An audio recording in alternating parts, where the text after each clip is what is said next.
What's going on, everybody? Welcome to the video. Today we're going to be talking about some storms that are impacting the United States. Some pretty wild weather is taking hold. We've got basically a blizzard setting up over portions of Kansas, and then we're going to have a severe weather outbreak that's actually starting to take place already, stretching from southeast Texas. It's going to work all the way across the southern half of the United States here over the next day or so. And so, yeah, there's a lot to digest and talk about, and that's what we're going to be talking about today. First thing we're going to discuss is this blizzard and this big snowstorm that's setting up here.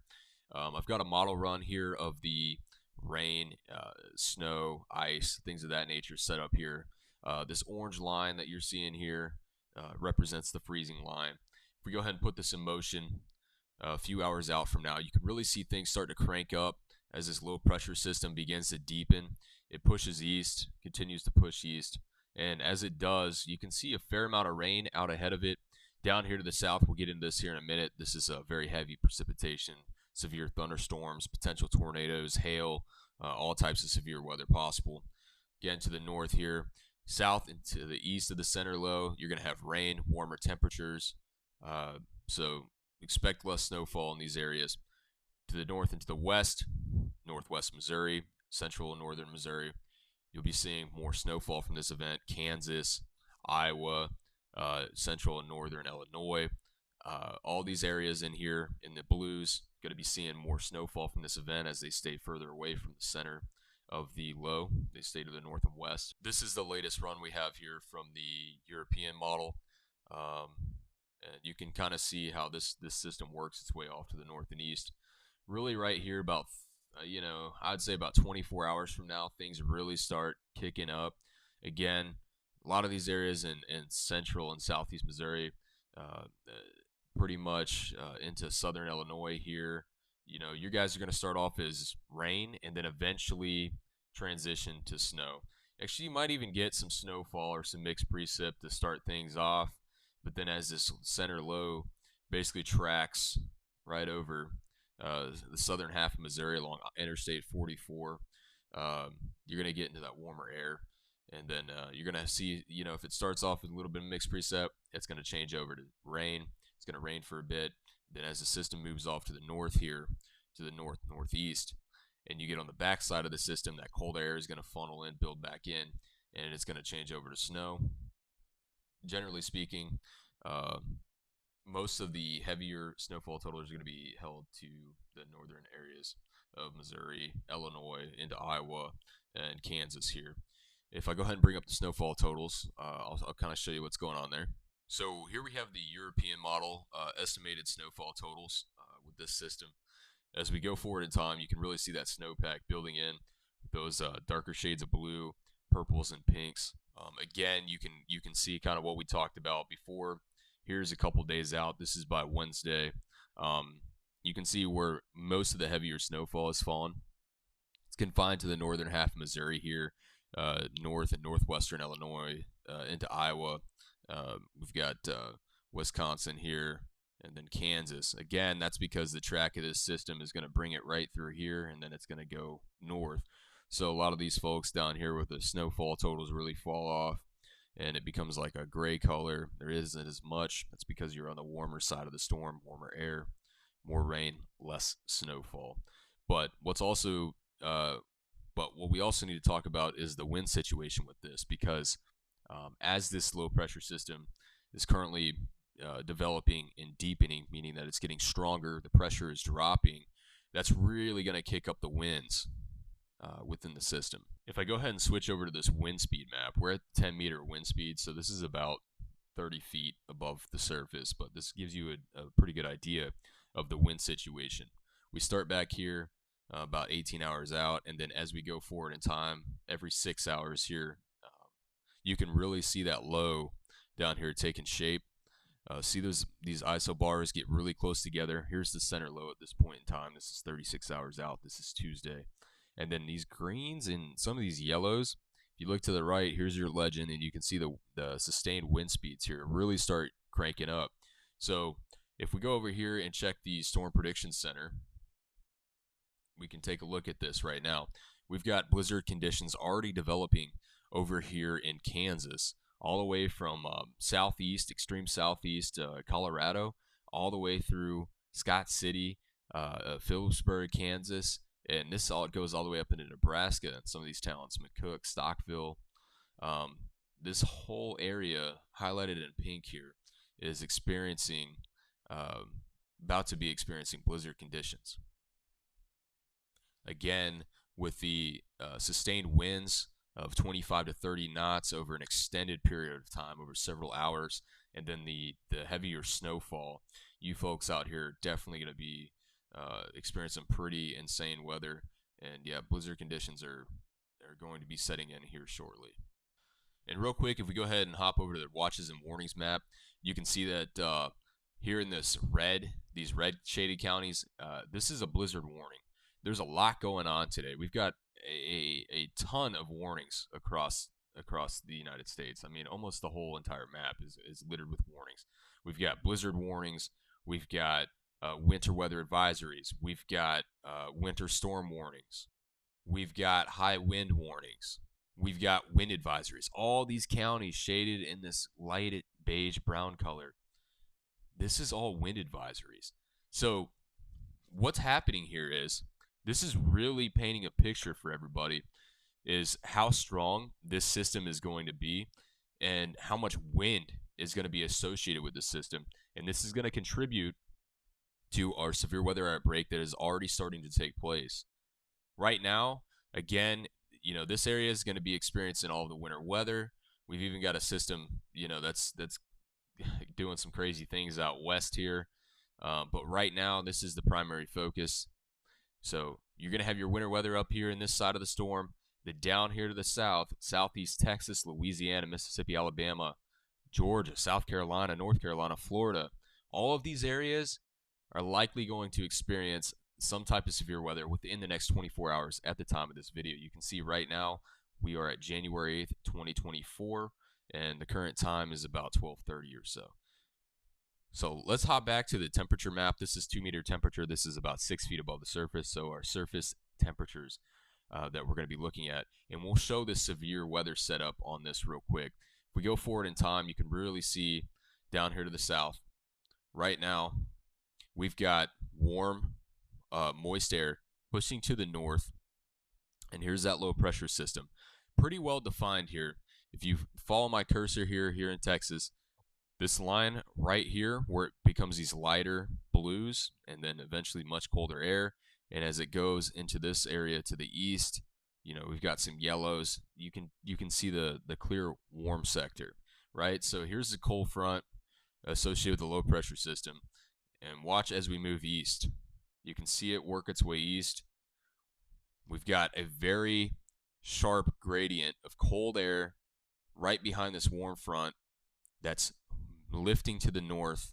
And what's happening is not only are we getting warm, moist air feeding into this pretty cold air mass, we've got cold, dry air right here, warm air aloft and up out in front.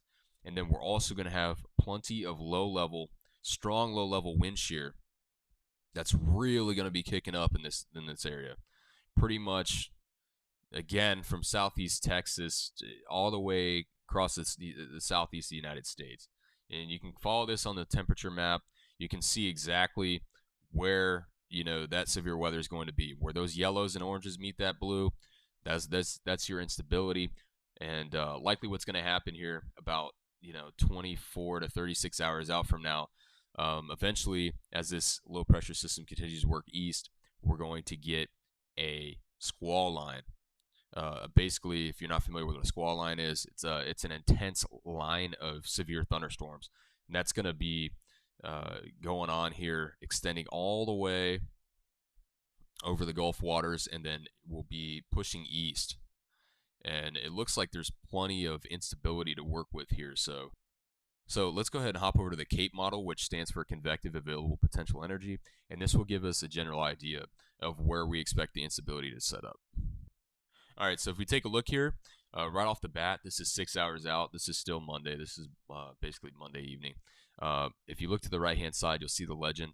The higher the values, the numbers start to become yellow, orange, red, so on and so forth.